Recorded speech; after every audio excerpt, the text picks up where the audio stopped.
ನಮಸ್ಕಾರ ವೀಕ್ಷಕರೇ, ರೇಖಾ ಕನ್ನಡತಿ ಚಾನಲ್ಗೆ ಸ್ವಾಗತ. ಇಂದು ನಾವು ಜೀರಾ ರೈಸ್ ಮಾಡುವ ವಿಧಾನವನ್ನು ತಿಳಿದುಕೊಳ್ಳೋಣ ಬನ್ನಿ.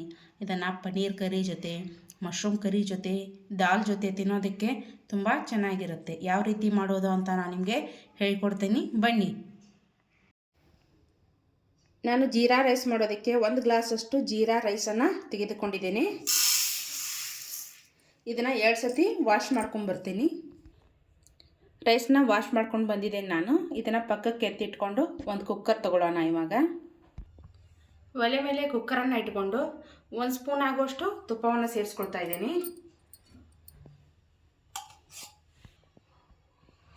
1 ಸ್ಪೂನ್ ಆಗುವಷ್ಟು ಎಣ್ಣೆಯನ್ನು ಸೇರಿಸ್ಕೊಳ್ತಾ ಇದ್ದೀನಿ. 1 ಸ್ಪೂನ್ ಆಗುವಷ್ಟು ಜೀರಿಗೆಯನ್ನು ಸೇರಿಸ್ಕೊಳ್ಳೋಣ. ಜೀರಿಗೆ ಸಿಡಿತಿದ್ದಾಗೆ 4 ಮೆಣಸಿನಕಾಯಿ ಸೇರಿಸ್ಕೊಳ್ಳೋಣ. ಹಾಗೆ 1 ಕಟ್ ಮಾಡಿರುವಂತಹ ಈರುಳ್ಳಿಯನ್ನು ಕೂಡ ಸೇರಿಸ್ಕೊಳ್ಳೋಣ.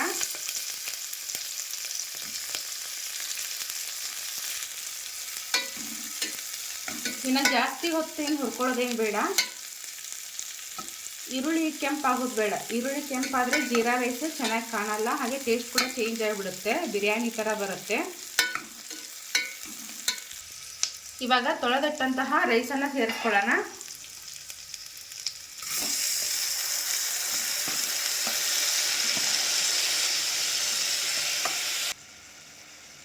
ಅಕ್ಕಿಯನ್ನು ಸೇರಿಸ್ಕೊಂಡಿಂದ 1-2 ನಿಮಿಷ ಲೋ ಫ್ಲೇಮಲ್ಲಿ ಇಟ್ಕೊಂಡು ಅಕ್ಕಿಯನ್ನು ಸರಿಯಾಗಿ ಹುರ್ಕೊಳ್ಳಿ. ಅಂದರೆ ರೈಸ್ ಉದುರ ಬರುತ್ತೆ. 1 ಗ್ಲಾಸ್ ಅಕ್ಕಿಗೆ ಇವಾಗ 2 ಗ್ಲಾಸ್ ನೀರನ್ನು ಸೇರಿಸೋಣ.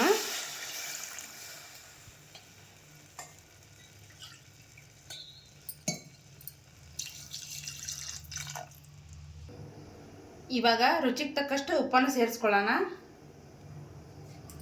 ಹಾಗೆ 1-2 ಇಂಚ್ ಆಗುವಷ್ಟು ನಾನು ಬಿರಿಯಾನಿ ಎಲೆಯನ್ನು ಸೇರಿಸ್ತಾ ಇದ್ದೀನಿ. ಇದು ಆಪ್ಷನಲ್, ನೀವು ಬೇಕಿದ್ದರೆ ಹಾಕ್ಕೊಳ್ಳಿ, ಇಲ್ಲಾಂದ್ರೆ ಪರವಾಗಿಲ್ಲ. ನಮ್ಗೆ ಇಷ್ಟ ಆಗುತ್ತೆ, ನಾವು ಹಾಗಾಗಿ ಹಾಕ್ಕೋತೀವಿ. ಇವಾಗ ಲಿಡ್ಡನ್ನು ಕ್ಲೋಸ್ ಮಾಡಿಬಿಡೋಣ. 2 ವಿಸಿಲನ್ನು ಕೂಗಿಸ್ಕೊಳ್ಳೋಣ.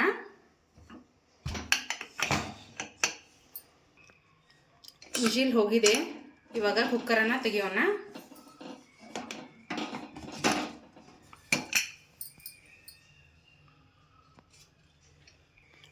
ನೋಡಿ ಯಾವ ಥರ ಬಂದಿದೆ.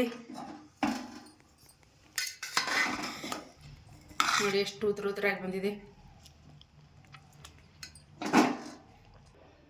ಲಾಸ್ಟಲ್ಲಿ ಸ್ವಲ್ಪ ಕೊತ್ತಂಬರಿ ಸೊಪ್ಪನ್ನು ಹಾಕಿ ಮಿಕ್ಸ್ ಮಾಡ್ಕೊಂಡ್ಬಿಟ್ರೆ ಮುಗಿದು ಹೋಯಿತು. ಇದನ್ನು ಯಾವುದಾದ್ರೂ ಕರಿ ಜೊತೆ ತಿನ್ನೋದಕ್ಕೆ ತುಂಬ ಚೆನ್ನಾಗಿರುತ್ತೆ. ಹಾಗೆ ತಿನ್ನೋದಕ್ಕೂ ಕೂಡ ತುಂಬ ಟೇಸ್ಟಿಯಾಗಿರುತ್ತೆ. ಕರಿ ಜೊತೆ ತಿನ್ನೋದಕ್ಕೆ ಇನ್ನೂ ತುಂಬ ಚೆನ್ನಾಗಿರುತ್ತೆ. ಇದನ್ನು ನೀವು ಒಂದ್ಸತಿ ಮಾಡ್ಕೊಳ್ಳಿ, ಹೇಗಾಗಿದೆ ಅಂತ ನನಗೆ ಕಾಮೆಂಟ್ ಬಾಕ್ಸಲ್ಲಿ ತಿಳಿಸಿ. ರೇಖಾ ಕನ್ನಡತಿ ಚಾನಲನ್ನು ಸಬ್ಸ್ಕ್ರೈಬ್ ಮಾಡಿ, ಶೇರ್ ಮಾಡಿ, ಲೈಕ್ ಮಾಡಿ, ಕಮೆಂಟ್ ಮಾಡಿ. ಮರೆಯದೆ ಬೆಲ್ ಬಟನನ್ನು ಕ್ಲಿಕ್ ಮಾಡಿ. ಧನ್ಯವಾದಗಳು.